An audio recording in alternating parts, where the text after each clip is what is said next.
तीन बहनों की लालची भाभी। करिश्मा, रेशमा और मनीषा तीन बहनें हैं। उनका एक भाई भी है, मयंक। मयंक अपनी बहनों को बहुत प्यार करता है, लेकिन मयंक की पत्नी सविता इस मामले में मयंक से बिल्कुल ही अलग है। वो अपनी ननदों का जितना बुरा कर सकती है उतना बुरा करती ही रहती है और अपनी ननदों पर हुक्म भी चलाती है। करिश्मा, करिश्मा, तुमने अभी तक नाश्ता नहीं बनाया? तुम्हारे भैया को ऑफिस जाने में देर हो रही है। हाँ भाभी, बस अभी बनाती हूँ। करिश्मा, तुम ये ढीलापन छोड़ दो। कल को पराए घर जाना है।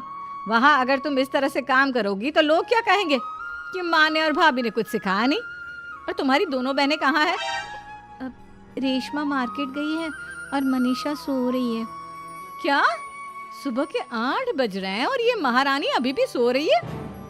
ये कहते हुए सविता अपनी सास दुर्गा देवी के पास जाती है। माँ जी, देख रही हो अपनी बेटियों के तौर तरीके? क्या हुआ बहू, सुबह सुबह क्या कर दिया मेरी बेटियों ने? अरे एक तो अभी अभी उठकर किचन में गई है, दूसरी सुबह सुबह बाहर चली गई और तीसरी अभी तक सो रही है। क्या करूं मैं इन तीनों का, मैं तो परेशान हो गई हूँ। जा जाकर उठा उसे और रेशमा से मैं बात करती हूँ। सविता सीधा मनीषा के कमरे में जाती है और उससे कहती है, महारानी जल्दी उठो, सूरज सर पर आ गया है। भाभी थोड़ी देर और सोने दो ना, मैं रात को लेट सोई थी। वो क्या है ना, यूनिट टेस्ट चल रहे हैं। शराफत से उठती है या नहीं, या फिर पानी की भरी बाल्टी डालूं तेरे ऊपर? नहीं भाभी, मुझे बिस्तर में नहीं नहाना, उठती हूँ मैं। मनीषा जल्दी से उठकर बाथरूम में चली जाती है। सभी आराम से बैठकर नाश्ता कर रहे होते कि तभी रेशमा बाजार से हाथ में सामान लिए आ जाती है। रेशमा को देखते ही सविता उस पर बरस पड़ती है। लो, आ गई महारानी। ऐसा भी क्या सामान लाना था जो सुबह आंख मलते ही बाजार की तरफ रवाना हो गई? भाभी, कल आप ही तो चीख रही थी कि घर का सारा सामान मुझे ही लाना पड़ता है, घर में किसी को भी किसी काम से कोई लेना देना नहीं है। अब मैं बाजार जाकर सामान ले आई तो आपको इस बात से भी तकलीफ हो रही है? देख रही हो माँ जी, अपनी बेटी की जुबान कैंची से भी तेज चलती है। और मयंक, आप तो कुछ कहेंगे नहीं अपनी लाडली बहन को? रेशमा, अपनी भाभी से ऐसे बात नहीं करते। चलो माफी मांगो। भैया, मैं क्यों माफी मांगू? आप भाभी से बोलिए ना कि हम पर कम हुक्म चलाया करे।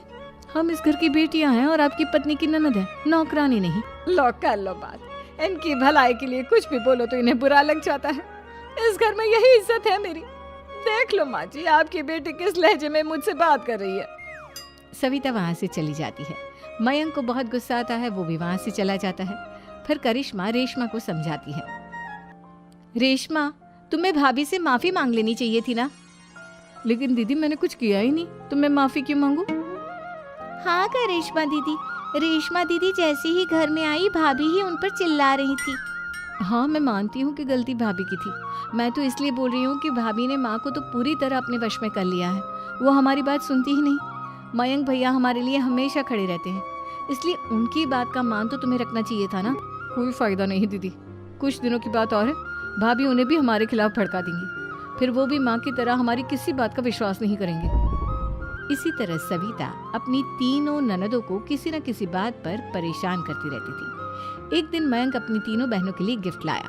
क्या रेशमा, ये तुम्हारे लिए हार का सेट। रेशमा, तुम्हारे लिए सुंदर सी ड्रेस। और मनीषा, तुम्हें किताबें पसंद है ना, तुम्हारे लिए किताबें लाया हूँ। थैंक यू भैया। थैंक यू भैया।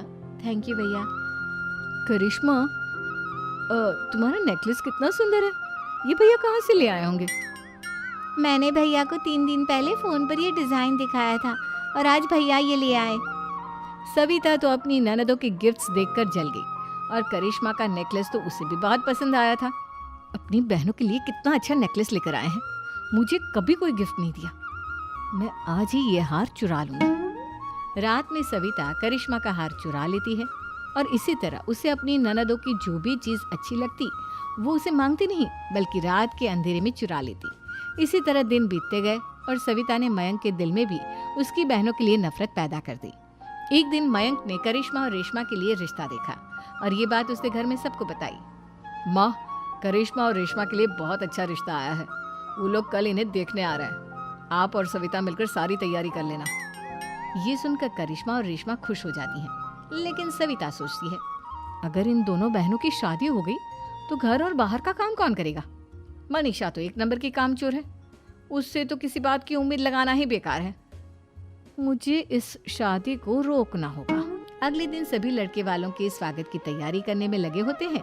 तभी मयंक अपनी बहनों से आकर कहता है, तैयार हो गई तुम दोनों? देखो दोनों लड़के बहुत अच्छे हैं, मैं कोई कसर नहीं छोड़ना चाहता, इसलिए तुम उनके सामने अच्छे से बिहेव करना और अपनी भाभी से लड़ने मत लग जाना। करिश्मा, तुम वो नेकलेस पहन लो ना जो मैं तुम्हारे लिए लाया था। भैया मैं बहुत देर से वो नेकलेस ढूंढ रही हूँ, लेकिन मुझे मिल ही नहीं रहा। क्या तुमने नेकलेस खो दिया? तुम्हें पता भी है वो कितना महंगा था? तुम कोई काम ढंग से नहीं कर सकती।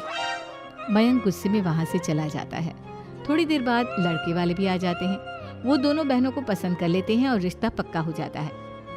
लेकिन सविता के दिमाग में तो कुछ और ही खिचड़ी पक रही थी। वो पंडित जी के पास करिश्मा की कुंडली लेकर जाती है और उन्हें पैसे देकर करिश्मा की कुंडली बदलवा देती है।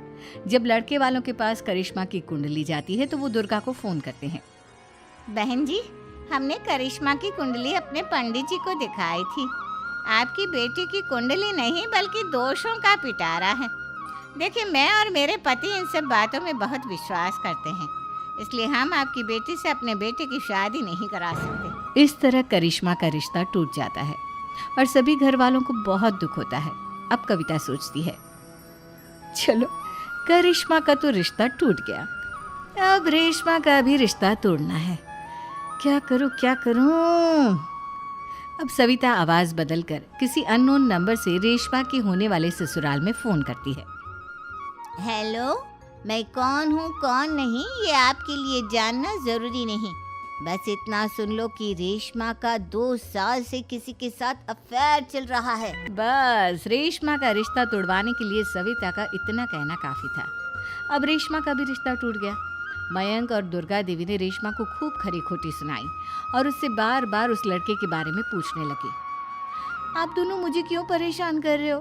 अरे कोई लड़का होगा मेरी लाइफ में तो मैं बताऊंगी ना, जब कोई है ही नहीं तो कहाँ से लाऊं मैं कोई लड़का? तो तेरे होने वाले ससुराल वालों को फोन किसने किया था? माँ मैं नहीं जानती किसने फोन किया था, मैं सच कह रही हूँ। मैं तो पहले ही कह रही थी इसकी लगाम खींच कर रखो, लेकिन मेरी सुनता ही कौन है। आप चुप रहिए भाभी, ये सब आपका ही किया धरा है।